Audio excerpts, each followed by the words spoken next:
Hello everyone, welcome to Edutech Himachal. So आज हम analyse करेंगे हिमाचल जीके का पोर्शन जो हमारा GS3 में आता है। ठीक है, हम ऑलरेडी देखो GS1 को, जिसमें मैंने बहुत डिटेल में आपको प्रॉपरली बताया था कि हमें किस तरह से अपनी आंसर राइटिंग को करना है, कितने हमारे क्वेश्चंस आते हैं। ठीक है, मैंने वहाँ पे बहुत सारी चीज़ें बहुत डिटेल में आपको बताई थी। ठीक है, तो उस वीडियो को तो आप ज़रूर देखिएगा। वैसे ही GS2 से रिलेटेड भी मैंने आपको सिलेबस और जो प्रीवियस ईयर में हमारे क्वेश्चंस आए थे वो मैंने आपसे शेयर किए थे। और आज वैसे ही GS3 का भी जो एनालिसिस है वो मैं आपके लिए लेकर आई हूँ।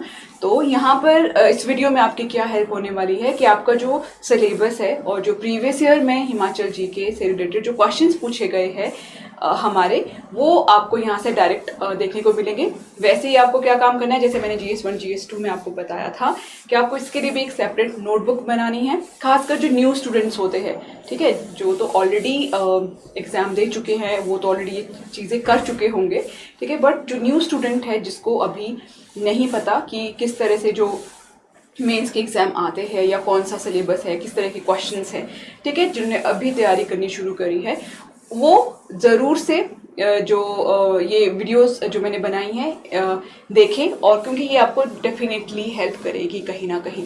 तो GS3 के लिए भी आप अपने लिए एक अलग से नोटबुक बनाना। ठीक है, उसमें अपना जो सिलेबस है हमारा हिमाचल जीके का पोर्शन जो आता है GS3 में, उसको लिखना और फिर जो क्वेश्चंस पूछे गए हैं उसको लिखना। बाद में लाइन टू लाइन, जैसे कि हमारा ये सिलेबस है। ठीक है, तो इसको आपने जैसे फर्स्ट टॉपिक जो है हमारा demographic profile and human resource sectoral distribution of gross state domestic product, तो ये आप लाइन टू लाइन इसके नोट्स बनाओ अच्छे से। ठीक है, जो भी कंटेंट है ये आपका सर्वे है वहाँ पे अवेलेबल हो जाएगा।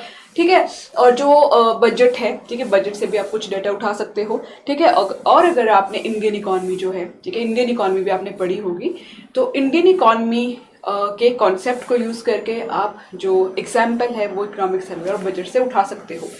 ठीक है, सो ये आपका जो मैक्सिमम पोर्शन है हमारा GS3 का, वो आपका इकोनॉमिक सर्वे बेस्ड रहता है। ठीक है, अगर आपने यहाँ पर भी देखा होगा जो sectoral distribution of gross state domestic product है, तो ये आप प्रीलिम्स के लिए भी पढ़ के जाते हो इसको।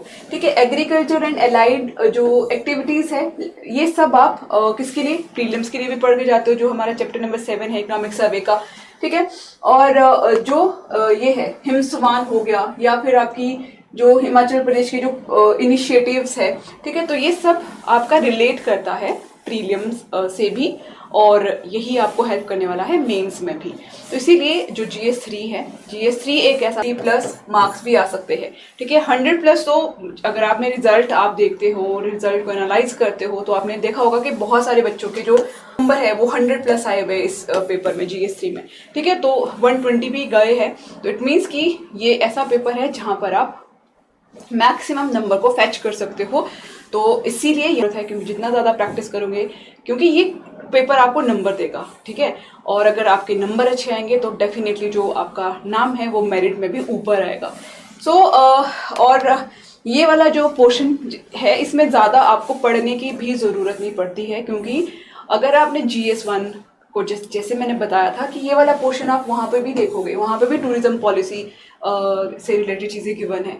तो जब आपने इसको GS1 में भी पढ़ा होगा तो यहाँ पे सिर्फ आपको रिवाइज करने की ज़रूरत पड़ेगी। ठीक है, तो बहुत सारी चीज़ें GS3 में ऐसी है जो कि या तो आपने प्रीलिम्स में पढ़ी होती है, ठीक है, या फिर आपको GS1 और GS2 में कहीं ना कहीं पे आपको वो मेंशन करनी होती है। ठीक है, तो इसीलिए GS3 में आप बहुत कम टाइम में कंप्लीट कर सकते हो। ठीक है, और बहुत अच्छे नंबर भी इसमें ला सकते हो। ठीक है, तो ये तो पूरा का पूरा जो पोर्शन है टूरिज्म पॉलिसी से रिलेटेड है। ठीक है, इसमें डिफरेंट टाइप ऑफ टूरिज्म है, कॉन्सेप्ट ऑफ इको टूरिज्म है। ठीक है, सो ये सिलेबस है GS3 का, ज़्यादा बड़ा भी नहीं है, और मैक्सिमम जो डेटा है वो आपको इकोनॉमिक सर्वे और बजट से मिल जाएगा। ठीक है, आप इसको किसके साथ ऐड अप करोगे, जो हमारी इंडियन इकॉनमी है, इंडियन इकॉनमी का कॉन्सेप्ट लगाकर जो एग्जाम्पल है वो आप इकोनॉमिक सर्वे से दे सकते हो। ठीक है, और बजट से दे सकते हो। अब क्वेश्चंस जो है, जैसे ऑलरेडी मैं आपको बता चुकी हूँ कि 28 क्वेश्चंस होते हैं। ठीक है, जब हमारा मेंस का जो पेपर होता है उसमें अगर GS3 की मैं बात करूँ तो 8 से 10 क्वेश्चन हमारे किसके बनते हैं, हिमाचल जीके से। रिलेटेड। अब 4 नंबर के भी क्वेश्चंस आते हैं इसमें, 8 नंबर के भी आते हैं और इसमें 20 नंबर का तो एक क्वेश्चन आता ही आता है। तो इसमें जो 4 और 8 नंबर के जो क्वेश्चंस आपको देखने को मिलेंगे वो आपके डायरेक्ट इकोनॉमिक सर्वे से आपको देखने को मिलेंगे। आप एनालाइज कर लेना, जैसे कि 2016 के एग्जाम का पेपर है, यहाँ पर देखिए तो टूरिज्म का कंट्रीब्यूशन, ठीक है, जो ये आपका ये है कि farmer classified into various category, marginal, small, medium and large, ठीक है, forest ecosystem climate proof project. तो ये सारे की सारी जो चीजें हैं, ठीक है, ये आप प्रीलिम्स में के लिए भी पढ़ के जाते हो, ठीक है, तो वही आपसे यहाँ पर पूछी है। ये 4 नंबर का क्वेश्चन है, ये आपके 17 का जो एग्जाम हुआ था उसमें पूछा गया है, ठीक है। तो इसमें भी देखो various category of land holding in Himachal Pradesh, जो ये आपका लैंड होल्डिंग वाला क्वेश्चन है ना, ये बहुत इंपॉर्टेंट है, ठीक है। आपको ये हर साल, हर दूसरे साल ये एग्जाम में देखने को मिलेगा। तो जब आप प्रीवियस ईयर का एनालिसिस करते हो वहां से आपको आइडिया होता है कि कौन सा जो पोर्शन है वो इम्पोर्टेंट है और जो बार बार एग्जाम में पूछा जाता है, ठीक है। तो वो किसी ना किसी फॉर्म में आपको हेल्प करेगा, ठीक है। कभी उससे रिलेटेड क्वेश्चन बन जाएगा तो आप उसको अपने आंसर में डाल सकते हो। ज़रूरी नहीं है कि डायरेक्ट क्वेश्चन आता है, बट वो किसी ना किसी फॉर्म में आपको हेल्प करेगा। इसलिए प्रीवियस ईयर के क्वेश्चंस को सॉल्व करना बहुत ज़रूरी है, ठीक है। ये आपका 18 का है, यहाँ पर भी देखो डायरेक्ट क्वेश्चन हिमस्वान से रिलेटेड पूछा है, ठीक है। और ये भी आपको AGI से SSC जो है, तो ये सिलेबस और प्रीवियस ईयर को कर लो, मोर देन इनफ होता है। बाकी आपकी प्रैक्टिस होती है, जितनी प्रैक्टिस करोगे उतना आपका हाथ बैठेगा, और जब आप एग्जामिनेशन हॉल में जाओगे तो आपको जो 28 जो क्वेश्चंस आपको आएंगे वो आपको 3 घंटे में कंप्लीट करने हैं। तो मेन टारगेट वही है कि आप जो वो 3 घंटे है उसमें अपना पूरा पेपर को सॉल्व करो, और उसके लिए आपको प्रैक्टिस करनी होगी। तो जितनी प्रैक्टिस करोगे उतना ही बेनिफिट होगा। ये 2019 का है, Himachal Pradesh biological diversity act पूछा गया है इसमें, ठीक है। और गुड गवर्नेंस के का कॉन्सेप्ट पूछा है, ठीक है। यहाँ पर जो मैं आप लोगों से मेडिकल प्लांट पॉलिसी पूछी है आपसे, ठीक है। तो वही सब चीज़ें हैं जो मैं ऑलरेडी आपसे GS1 में और GS2 में डिस्कस कर चुकी हूँ। तो इस वीडियो की जो मेनली हेल्प है, आप क्या करना, जो नोटबुक है वहाँ पर सिलेबस और जो ये क्वेश्चंस यहाँ पर है इसका PDF डाउनलोड करना और लिख के अपने नोटबुक में इसको डाल देना, और फिर उसके बाद अपने नोट्स बनाना शुरू कर देना। ये 2016 के जो 8 मार्कर क्वेश्चंस है, ठीक है, जिसमें कि आपको what factor are responsible for the decline of biodiversity in Himachal Pradesh, ठीक है। अब कुछ टॉपिक्स इसमें ऐसे आपको देखने को मिलेंगे जो कि आप डेफिनेटली नहीं पढ़ते हो प्रीलिम्स के लिए, ठीक है। तो कुछ न्यू टॉपिक्स भी होंगे, ठीक है। तो उसको आप जब आपने देखा होगा कि ये मेंस के एग्जाम में बार बार रिपीट हुआ है, ठीक है, और सिलेबस में जो गिवन है, ठीक है, उसका आप अलग से, ठीक है, आपको ये भी ध्यान में रखना है कि कौन सा जो पेपर में 4 नंबर का क्वेश्चन बन रहा है और कौन सा जो है वो 8 नंबर का बन रहा है, ठीक है। क्यों, अगर आपने खुद से एक बार एनालाइज कर लिया तो आपको ऑटोमेटिकली पता चल जाएगा कि जो ये पोर्शन है इससे मेरे 4 और 8 नंबर के क्वेश्चन ही बनेंगे, ठीक है। और कुछ आपका पोर्शन वैसा रहेगा जहां से आपको खुद आइडिया हो जाएगा कि अगर यहाँ से क्वेश्चन बनेगा तो वो 20 नंबर का हो जाएगा। और ये सब चीज़ें कैसी आती है, जब आप बार बार सिलेबस को देखोगे और बार बार आप प्रीवियस ईयर के क्वेश्चंस को देखोगे, ठीक है। तो ये 17 से रिलेटेड है, देखो फिर से हिमस्वान रिपीट हुआ है, हमने पहले भी देखा था, ठीक है। और ये 2018 के, तो यहाँ GS2 में हमने क्या नोटिस किया था कि GS2 में 8 नंबर के क्वेश्चन कुछ सालों में नहीं आ रहे हैं, बट GS1 में और GS3 में 8 नंबर के आपके पास 3 और 4 क्वेश्चन डेफिनेटली देखने को मिलेंगे। और यहाँ पर 20 जो मार्कर है, ठीक है, जिसमें आपको देखो इको टूरिज्म से रिलेटेड ये क्वेश्चन बना हुआ है पूरा। तो जो टूरिज्म वाला जो है पोर्शन आपका GS3 में वो बहुत इंपॉर्टेंट है, उसको आप इतने प्रॉपरली करके जाओ, उसका हर एक कॉन्सेप्ट को इतना प्रॉपरली करके जाओ कि 4 नंबर के लिए भी वो बहुत इंपॉर्टेंट है, 8 मार्कर के लिए भी वो बहुत इंपॉर्टेंट है, और 20 के लिए भी वो बहुत इंपॉर्टेंट है, ठीक है। सो यहाँ पर आपको MSME से रिलेटेड चीज़ें पूछी गई है, लेबर रिफॉर्म्स से रिलेटेड चीज़ें पूछी गई है, ठीक है। अगेन यहाँ पर देखो इको टूरिज्म, तो टूरिज्म का ही आपका जो क्वेश्चन बना है 20 मार्कर में वही बना है, तो जब आपने एनालाइज कर लिया कि टूरिज्म से रिलेटेड 20 मार्कर बन रहा है, तो ऑटोमेटिकली आप अपनी पढ़ाई उसी तरह से ही करोगे। अपने जो नोट्स बनाओगे वो आप उसी फॉर्म में बनाओगे, ठीक है।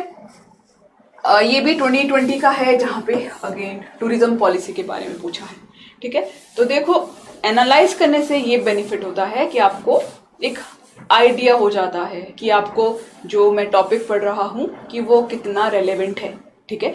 अगर अब आप कोई टॉपिक है जो कि 4 और 8 नंबर में पूछा जाता है, अब आप उसको 20 नंबर के लिए पढ़ रहे हो, ठीक है, तो फिर देखो उसमें क्या है, आपका जो टाइम है वो आप अपना थोड़ा वेस्ट कर रहे हो एक तरह से, ठीक है।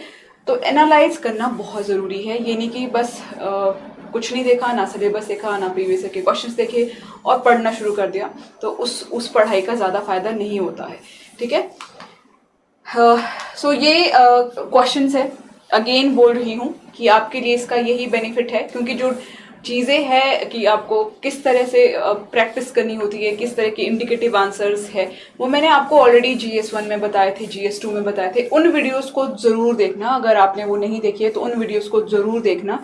उसमें जो आपको कुछ इंपॉर्टेंट पॉइंट्स लगते हैं उसको ज़रूर अपनी नोटबुक पे नोट करना, ठीक है।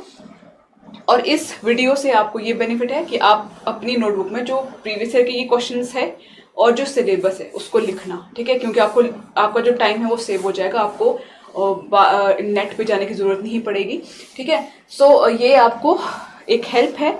और जो हमारी टेस्ट सीरीज है, ठीक है, अब जो ये आप हमारा मेंस का जो क्रैश कोर्स है, जिसमें कि जनरल स्टडीज हिमाचल जी के जो मेंस की जो टेस्ट सीरीज है, करंट अफेयर है, मॉडर्न क्वेश्चंस आंसर्स है, ठीक है, लाइव ड्रॉ सेशंस है, ये उन बच्चों के लिए जिनके पास कंटेंट की कमी होती है, जिनको लगता है कि मेरे पास कंटेंट नहीं है, ठीक है। तो आप अगर इसको ज्वाइन करते हो तो ये सब चीज़ें आपको अवेलेबल हो जाएगी। और जिसका प्राइस है वो नीचे डिस्क्रिप्शन बॉक्स में गिवन है। और ये मेंस की टेस्ट सीरीज है, मेंस की टेस्ट सीरीज भी मैं आपको मेंस के जो टेस्ट है और हिमाचल जी के करंट अफेयर जो मॉडल क्वेश्चन आंसर्स है, ठीक है, प्रीवियस ईयर के जो सॉल्व प्रीवियस ईयर के जो क्वेश्चन आंसर्स है, ठीक है, ये सब आपको देखने को मिलेंगे मेंस की टेस्ट सीरीज में। जो इसका प्राइस है वो भी नीचे डिस्क्रिप्शन बॉक्स में गिवन है, ठीक है। अगेन अगर आपको कोई भी डाउट रहता है तो आप हमारे से कॉल पे या फिर मेल पे पूछ सकते हो। तो GS1, GS2, GS3 तीनों का जो एनालिसिस है, ठीक है, मैंने आपको सिलेबस और प्रीवियस ईयर के क्वेश्चंस के साथ बताया है, ठीक है। तो इसको ज़रूर आप ऐसे अपनी कॉपी में नोट आउट करना कि जिससे कि आपको बार बार फिर ढूंढने की ज़रूरत ना पड़े कि सिलेबस कहाँ से ढूंढूं या फिर क्वेश्चंस कहाँ से लेकर आऊँ। इसको एक ही बार बना लो, ठीक है, फिर बाद में जिससे कि आपको सिर्फ इस चीज़ की जरूरत पड़े कि अगर आपको कोई टॉपिक नहीं मिल रहा है आप उसको सर्च करो, ना कि आप सिलेबस और की क्वेश्चंस को ढूंढ रहे हो अब, ठीक है। तो thank you everyone and all the very best. कोई भी डाउट एंड क्वेरी है तो आप हमारे से कॉल और मेल पे पूछ सकते हो।